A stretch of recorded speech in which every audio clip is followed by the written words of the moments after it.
Welcome back to another episode of the Gifted Performance Podcast. If you haven't already, make sure to like the video and subscribe for future content. For more information about our one-on-one coaching and other training or nutrition options, visit giftedperformance.com. Our newest feature, the Gifted Express, offers premium programming for bodybuilders, powerlifters, Olympic weightlifters, and lifestyle clients for only $30 a month. Enjoy the video, we'll see you on the next one, and as always, stay gifted. Welcome back. Another episode of the Gifted Performance Podcast. Giving you the knowledge, practical takeaway to improve your own general physical preparedness. Today is a good episode. We've got a single question on the Q&A, so we don't really even have to call it a Q&A. We can just make this the sleep episode that was inspired by a user question or a client question. He is a user of the Gifted Express powerlifting program. The folks at the local Crunch Fitness call him Big Crunch Daddy because he is officially the strongest member that they have. His name is Mike Landau. His Instagram tag is impossible. I don't fucking get it. I don't like it. It sucks. It's got too many underscores, but it's his name, Mike, at Mike, and then there are an undisclosed amount of underscores in there as well. So his question is a long one. Maybe we can get Jake to like throw it on the screen down below right here. He's got those skills. Thank you, Jake. That made my fingers look really short. Ugh, I don't like that. Don't make fun of my sausage fingers. All right, Mike asks, Mike prefaces his question. So the disposition, as he called it. Sleep is currently broken up into 1 to 3 hour increments at a time. Total average of 4 to 6 hours per night. So we got someone who's sleeping here 4 to 6 hours per night. And that's like the root of his concern. This is due to second shift work. So he is on shift work and getting up to feed/change a baby. So he has a newborn. Congrats, Mike. With the exposition out of the way, what can I do to optimize my recovery from training when sleeping is suboptimal? I understand nothing will replace sleeping more, but since that's not an option for now, what can I do to ensure I'm giving myself the best recovery I can despite my sleeping circumstances? So when you look at the question as a whole, do you have any initial thoughts? Like, what are the things that immediately pop into your head when you read this question? The first thing how long does that last? The whole feeding and changing a baby? Dom, you know, how long does it last? I don't know. You're a learned man. I think Dina was telling me the sleep will improve after like 6 months. And my second question is, where's the fucking mom in all of this? I want to laugh with you, but like, what if something happened? No, I know Mike, and I know his fiance, I think. Might be his wife. I know Mike's wife is there as well. I see her in the IG stories. She's putting in the work. So the wife, mom, fiance. Sorry, Mike. Doesn't sound like she's putting in enough work. No, okay. So Paul's initial suggestion is crack the whip. Have you tried that? Mike, if you expected us to start this question off seriously, you haven't listened to enough episodes of the podcast. Okay, so. All right. Is it really 6 months? I thought I was going to say at least a year.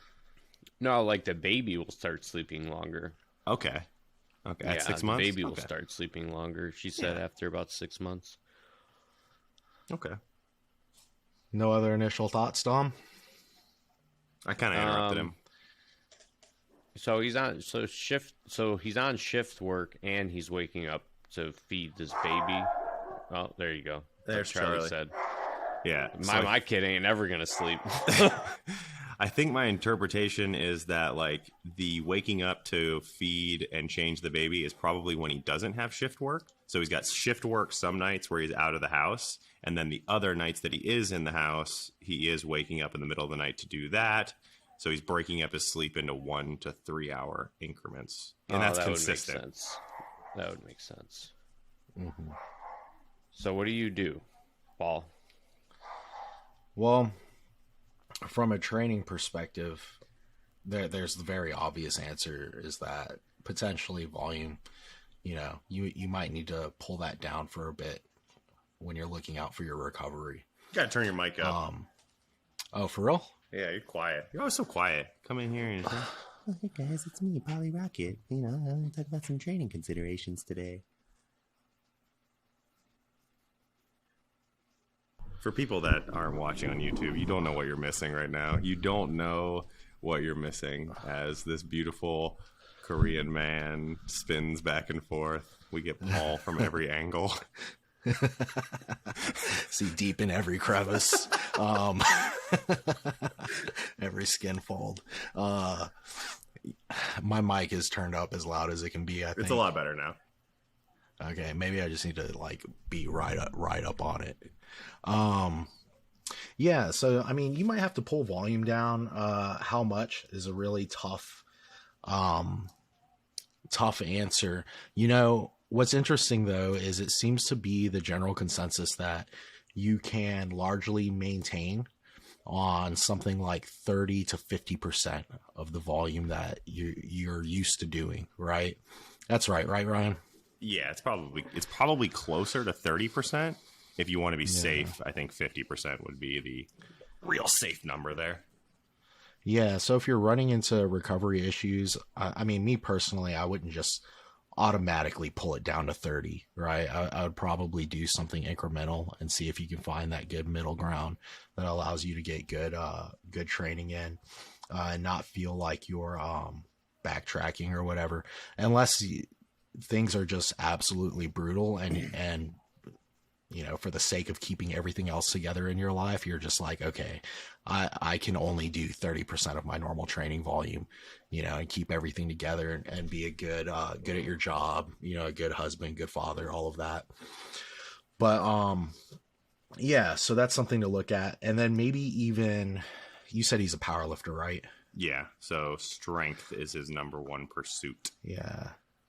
So, not that volume is definitely important in strength training, but that number one driver there is going to be intensity of load, and so you might have some more wiggle room to play with volume there, but especially with powerlifting being the primary goal, one of the first places you can look to reduce volume are in the other muscle groups that are a little less important for immediate performance and, bench, squat, deadlift, things like that. And then I'm sure I'll think of more things as we talk, and I'll interrupt everyone and be like, oh yeah. But, one of the first, or one thing that really comes to mind that I remember, being mentioned in grad school is that if you have, say, a bad night of sleep where you only get 3-4 hours of sleep, 5 hours of sleep, it may be a better idea, and this is going to be very individual, but it may be a better idea to actually train earlier in the day, because then it's almost like training after a nap versus training after, being sleep deprived for several hours. So if you only get 3, 4, 5 hours of sleep and you train 8, 12 hours later, that may have a larger impact on, how fatigued you feel over that session. So you're saying if that last segment of sleep is 2 hours before you wake up, go train after that and then try and fit a nap in somewhere else throughout the day? No, I'm saying let's just say through that duration of the night, he only totals 4 hours of sleep, okay. Right? He may feel better through his session if that session is earlier in the day. Yeah. And it would be almost like replicating training after a short nap or something versus training after, over the last 36 hours, you've been awake for the majority of them, Okay. Yeah, that makes sense. Yeah.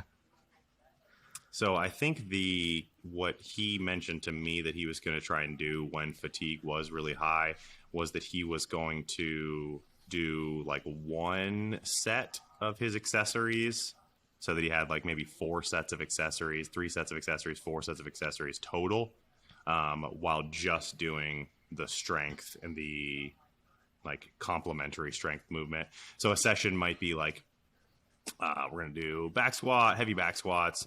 The core accessory movement might be like a deficit stiff leg deadlift, and then it might have like leg curls and leg extensions, like single leg deficit squats or something like that. He would just dial back the second half of that, but do the first half as it's written. Is that kind of what you were getting at with like pulling down the accessory volume? That's probably where I would start. And yeah, one hard set would be okay, or warming up to a hard set, or even something like for the single joint movements, even like rest pause, mile rep stuff might allow you to get some decent volume in, but without all the extra junk volume and all of that.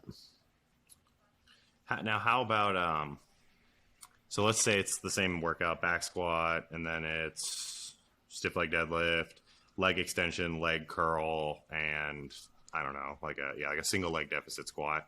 Would it make more sense to do one good set of each of those accessories, or just do the 3 sets of one movement and then maybe cycle through those movements from week to week, where 1 week you do the leg extensions for all 3 sets, and then another week you do the leg curls for all 3 sets, and then the next week you do the single leg deficit squats, all 3 sets? Does that make sense? Yeah, I hear what you're saying. On the surface, it would make more sense to me to train all the movements, but at fewer sets, just because there's going to be such a great length of time for a potential detraining period if you're doing something every other week or every third week, or does that make sense? Yeah. That makes perfect sense. Dude, he just needs to get a modafinil script. Well, that's there's narcolepsy. There's right the up. supplemental considerations right there. Just get yourself a script, friend. I mean, I'm largely gonna let Dom talk on the supplements, but that is something that is huge, though, is to make sure that because you may be relying more on stimulants, like make sure that isn't further ruining your sleep. Yeah. No. So let's jump ahead. Let's jump over nutrition. We'll circle back to that one. Let's go straight ahead to supplements, since that seems to be our next logical topic. So something on supplements that I want to address first is, like, Dom, you've got a really good list of sleep promoting supplements. Is that something that someone in this situation could even benefit from? Like, do they want to take those supplements to, like, because they literally can't increase their sleep duration, right? Or they like, it's physical. Yeah. So their sleep cycle number is probably low.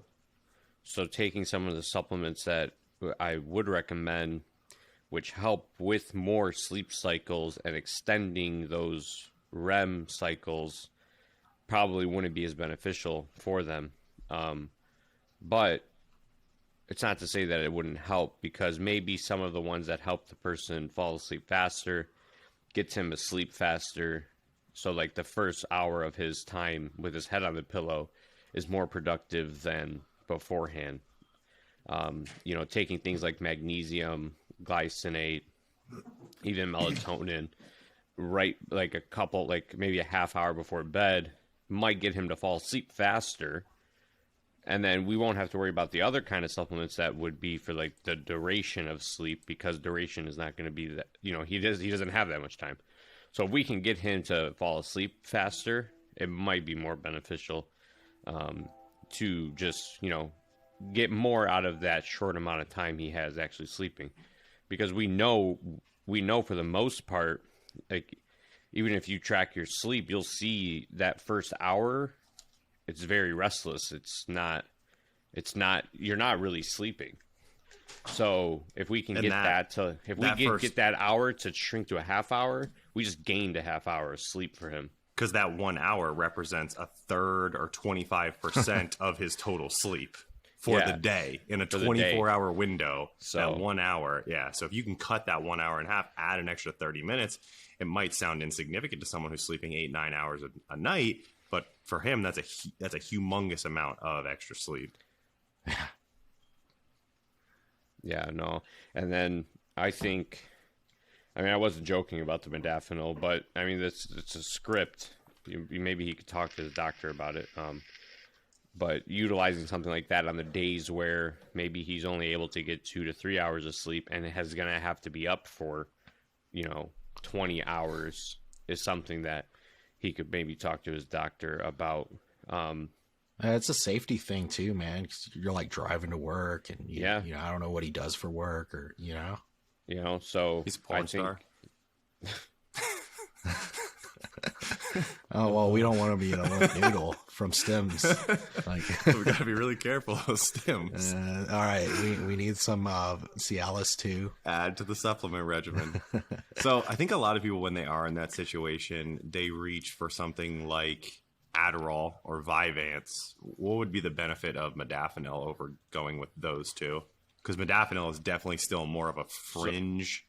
So Modafinil works differently in that it, not to get too technical, but it's more of an alertness rather than a focus stimulation you get when you use like Adderall or Vyvanse. You're not as focused, but you're very alert. So you can, you're paying attention to a lot of things around you, not just one single thing like you would get with like an amphetamine. And that's actually why I think certain athletes have been popped. The military from Modafinil. uses Modafinil all the time. Yeah. It's a huge thing in the military. Maria Sharapova, who's a tennis player, she got popped for taking Modafinil, and that makes perfect sense because when you are playing a dynamic sport like tennis, you need to be able to focus on many inputs all at once instead of just that laser-like focus that you might get with Adderall or Vyvanse. Yeah, I think some other considerations for Adderall and Vyvanse.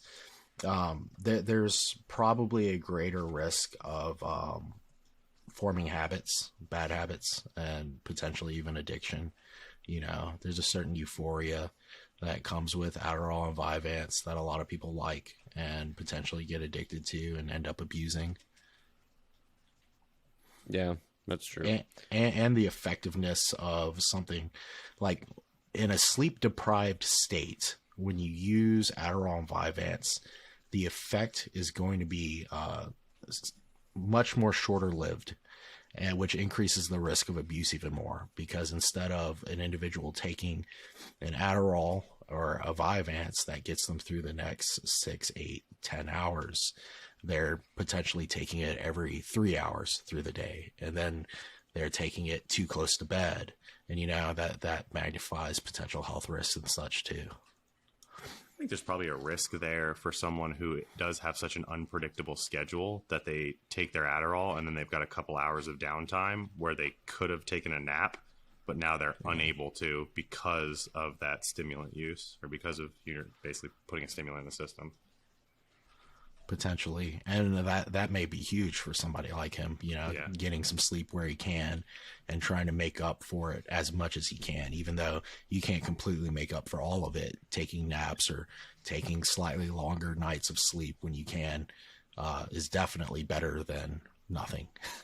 Get it where you can might be a pretty good little nugget of advice for him right there, right? Like if it's 10 minutes or an hour or 2 hours, if you can get it, get as much as you possibly can. Yeah.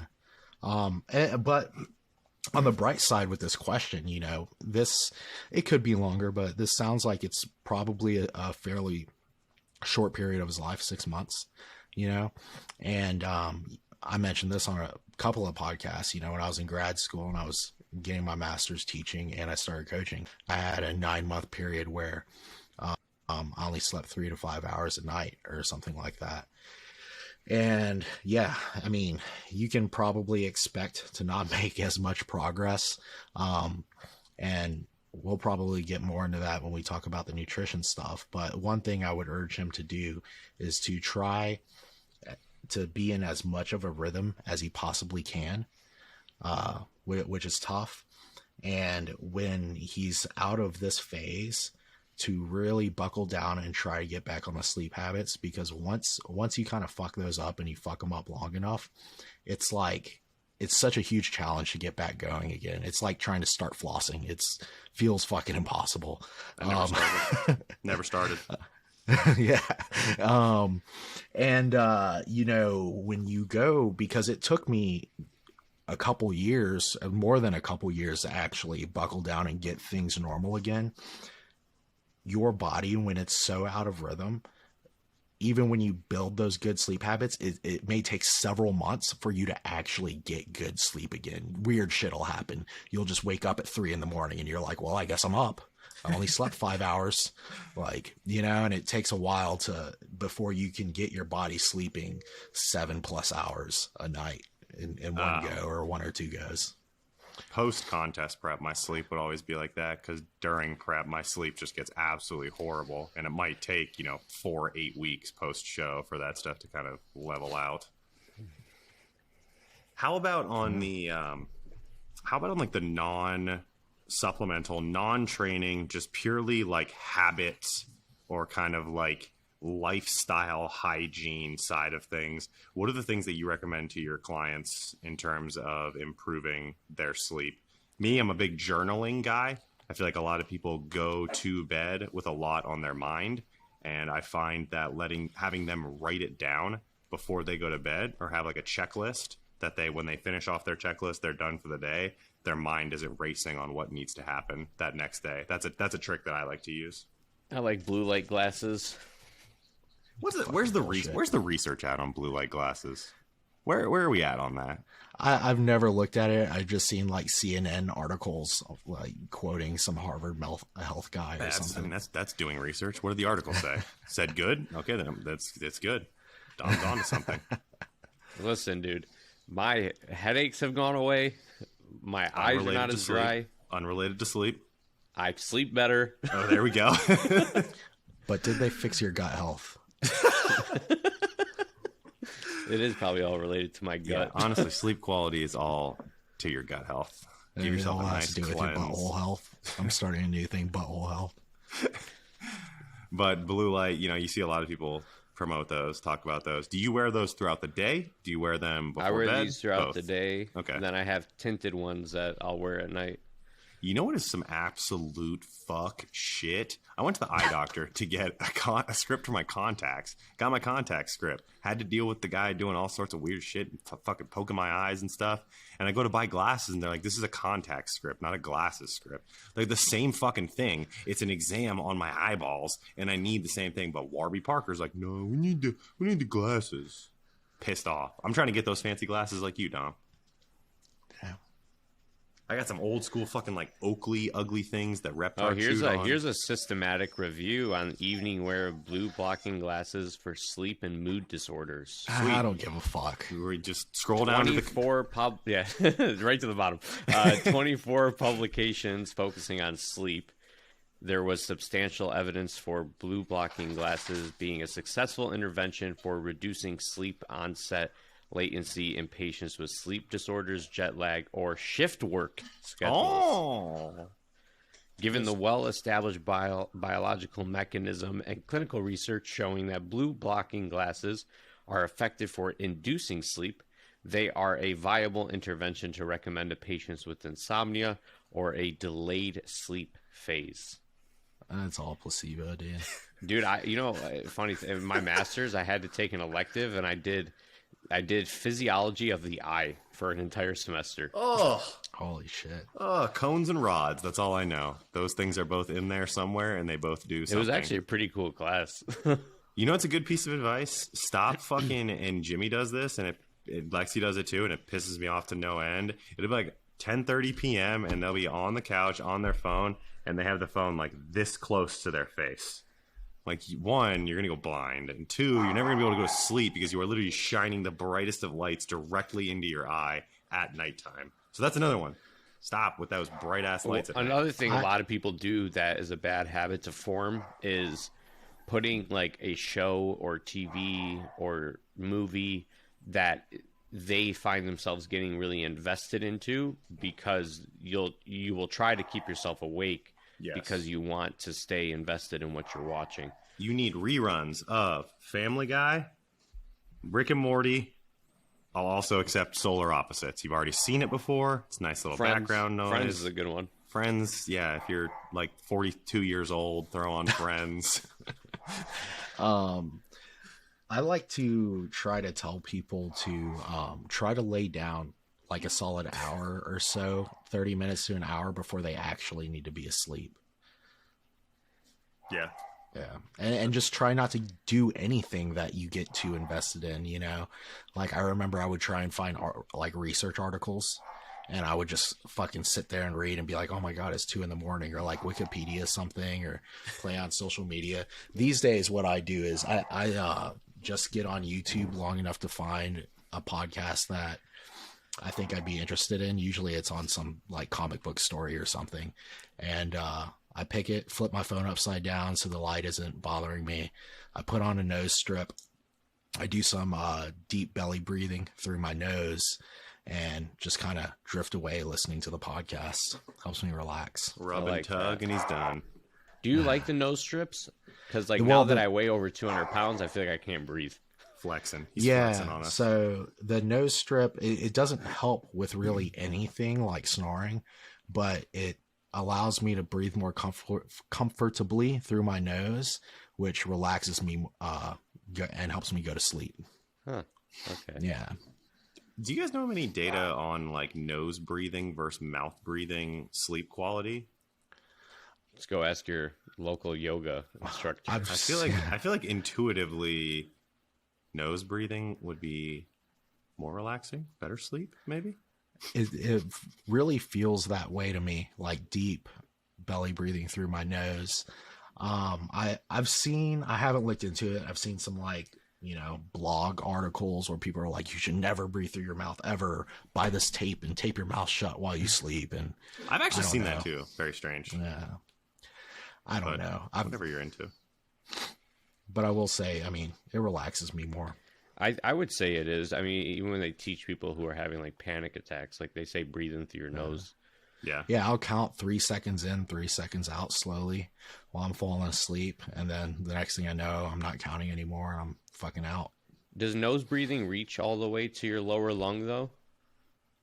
I don't know. Fuck if I know, Dom. My wife's an ENT. I should probably know this.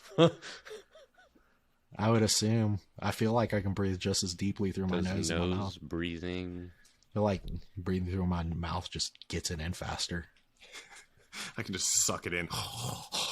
like Kirby. Oh yeah, so actually breathing through your nose allows a deeper breath and engages your lower lungs more. All right. There it is. Science. It's proven. Breathe through your nose. Use Gotta your nose stimulate strips. those alveoli.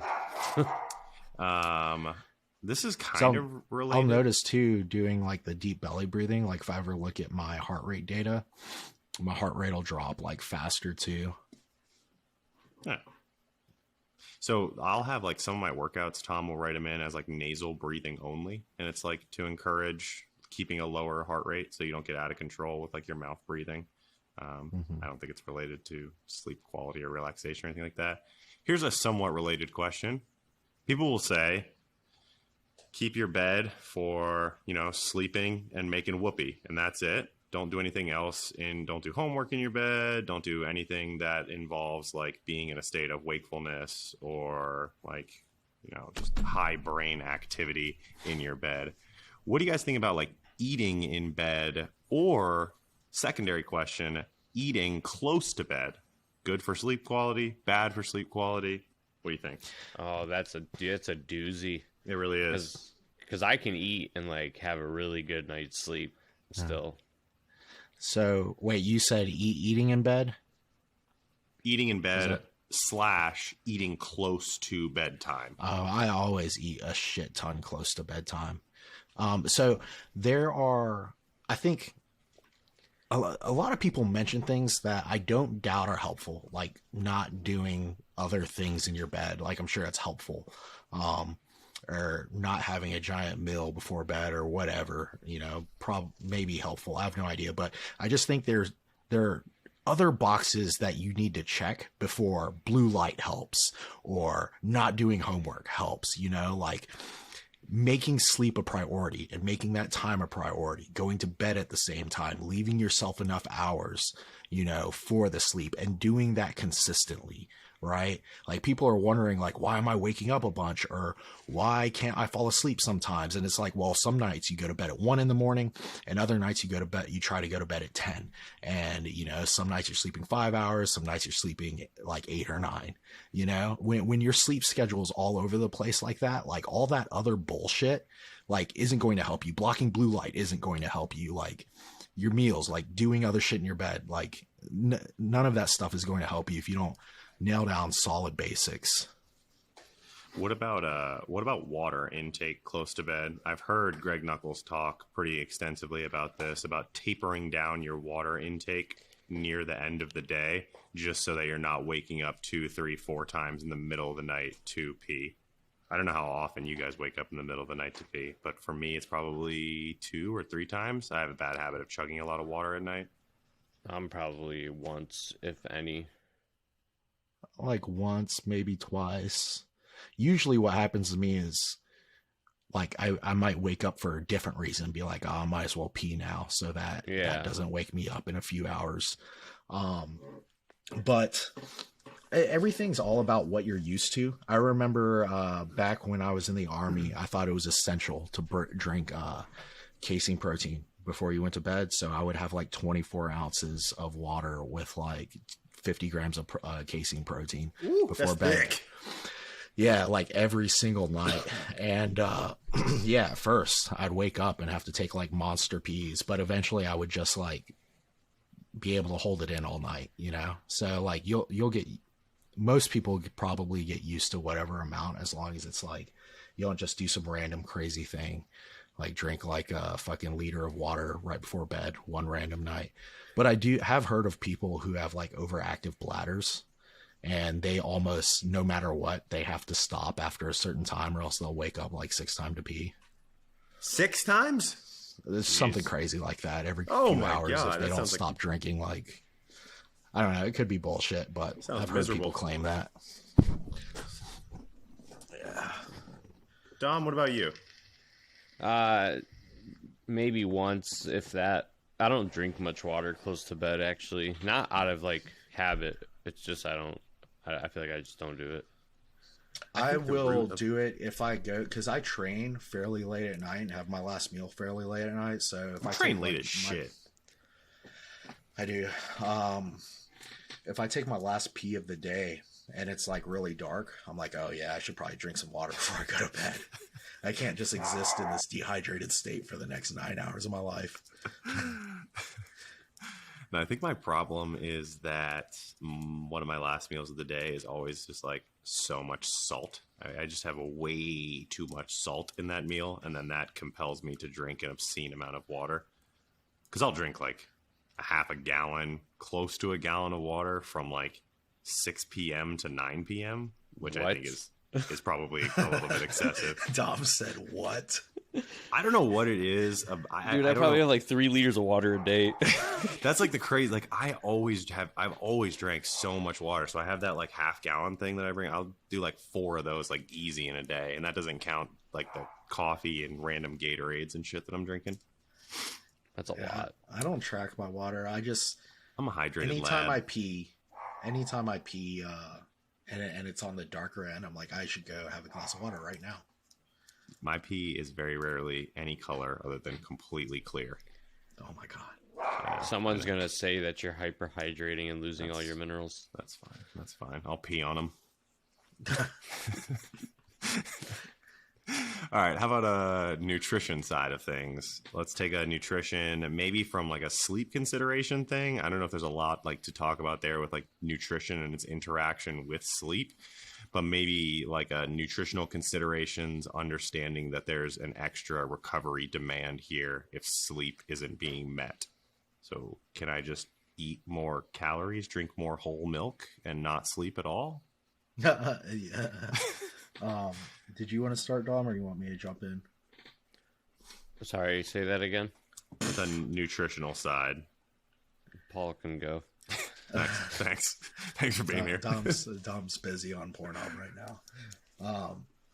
So that was a really bad joke. But anyways,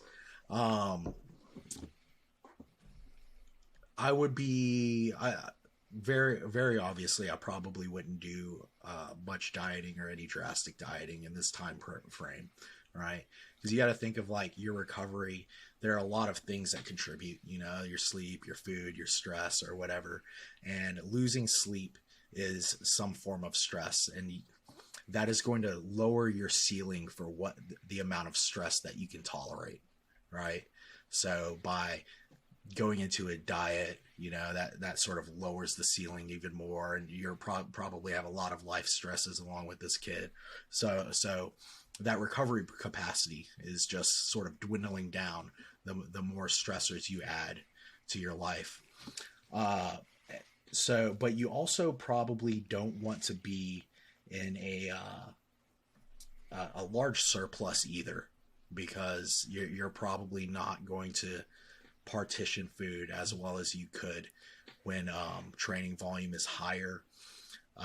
And you know, they're, if I'm not mistaken, are like research studies that show that, you know, losing the sleep as well, you know, sort of may expose you to more unfavorable body composition changes, right? There was something else, but another thing you're going to have to be careful about is you're awake for more hours a day. So that was the biggest challenge for me. We dieted, you were doing my nutrition and my training back when I was sleeping very little in grad school, Ryan. And we got pretty damn lean. I remember that year I went from 270 down to like 207 at the lowest. And the biggest challenge there towards the end, when hunger was really high, was I was just awake more hours of the day, and I couldn't spread my food enough to not suffer. Yeah, I think not only from like a body composition standpoint, I think there's like some metabolic ramifications of being in a massive surplus and not sleeping very much either. I'm pretty sure insulin sensitivity goes down. Yeah. I'm sure blood glucose goes way up. I'm sure there's got to be some sort of negative. Blood sugar will go way up. Blood sugar will go up. I'm sure cortisol will go very high. I would anticipate that with that high cortisol, you may see a drop off in sex hormones. You might see a shifting of that cortisol to testosterone ratio, which isn't going to be in your best interest for building a ton of muscle. Maybe even like some negative stuff with triglycerides as well, possibly. I would assume. I've had clients who had similar situations like this with sleep and tried to diet down. Every single one of them, we had to end their dieting phase. Yeah, because it's just too hard. My thing is, like, obviously I didn't get show prep lean or contest lean, but we got pretty damn lean. Like, we were probably like, what, 10, 15 pounds away, maybe? Yeah, I would say 12, 15. Yeah. And the diet went fine. It just became very hard to stick to. And most likely because I was getting such little sleep, I probably maybe sacrificed more muscle than I would have, you know, if I had been getting good sleep. So it's just something that is not going to be very productive to your long-term goals. Had that prep been seen to its end, I don't think that the final product would have been something that was like your best or anywhere close to it.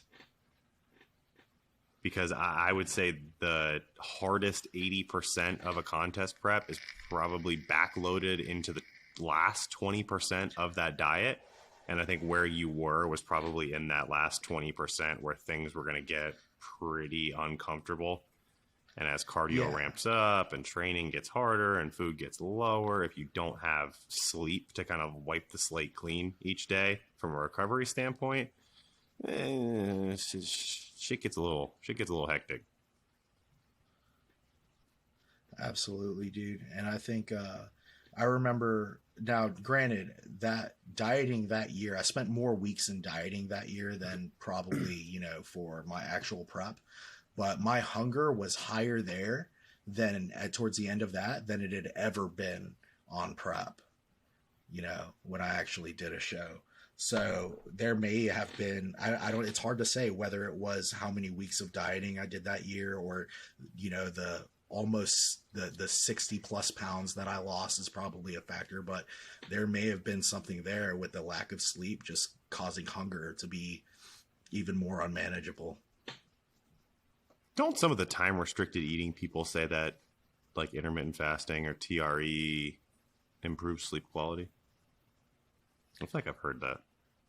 That's interesting because Is that research or is that like blog talk? That was like someone posted it. And this was not like research. I think they were referencing research, but I just didn't read the studies because I think there's something lazy. with like the circadian rhythm, but it's interesting because people say that you definitely want to eat, somewhat within a reasonable proximity of bed, but you don't want to eat too much. And with intermittent fasting, typically your calories are backloaded to the end of your day. Yeah. I also don't know if that would pertain to this situation because Mike doesn't really have like a bedtime or like a sleep time because things are so variable from day to day. Yeah. All right. Anything else on the nutritional side? Maybe like a macronutrient ratio that's going to help him the most? Anything to be concerned with on the macros? We said maintenance or slightly higher in calories. I'd say, make sure you're getting your protein in. I don't know if I have any special instructions on carbs and fat. What do you guys think? No, I don't really have anything special to say. Yeah, I think total caloric intake is going to be the biggest thing to control. And then maybe there's a small benefit to keeping like more carbs around the training window, but I mean, I couldn't say that for sure. Yeah. So nothing to obsess with over there. Nailed the supplement side. Got the training done. He's already on the right path there. What do you guys think? I think you just did a good job. We invoice him $100 each for our time. You're welcome. Anything else? Wow. We're the best. Guys, pat yourself on the back. We're doing good by the community. He's got a newborn, we figured out that he's got a wife, fiance, something like that, their support. What'd you name your baby? Did you name it the Squad Father? Did you name it Dominic? Did you name it Paul? If not, it's not too late to change your mind and change the name of the baby. I have a little bit of anecdotes. Let's hear it. I sort of feel like in periods where sleep is low that I benefit more from potentially having the off days between training. So obviously if you're lowering your training volume, like you can go through it one of two ways. You can train a lot of days a week and have shorter sessions, or you can train fewer days a week, but every day of training you pull out a session may become longer. So you kind of have to decide what's better for your schedule, a few longer sessions or several shorter sessions through the week with your volume more distributed. But I sort of feel like having those days off becomes a little more beneficial. Won't work, Paul. Won't work. He's on Team Builder, and Team Builder waits for no man. The Gifted Express rolls right along, whether you're at the station or not. Get your ticket, get on board, and prepare for a wild fucking ride. Sign up. $1 a day. Get all of your training needs. You could be a bodybuilder. You could be a powerlifter. You could be a weightlifter. You could even be a lifestyle client. That's some amazing savings. And you can get jacked and strong like Mr. Mike here. That concludes our episode for today. Today was all about sleep. If you do want to see another episode with a PhD in going to sleep, go ahead and click the link, click the box that's going to be up around here somewhere. Dom and I did a great episode with Dr. Allison Brager, who is a neuroscientist, and we talked all things sleep.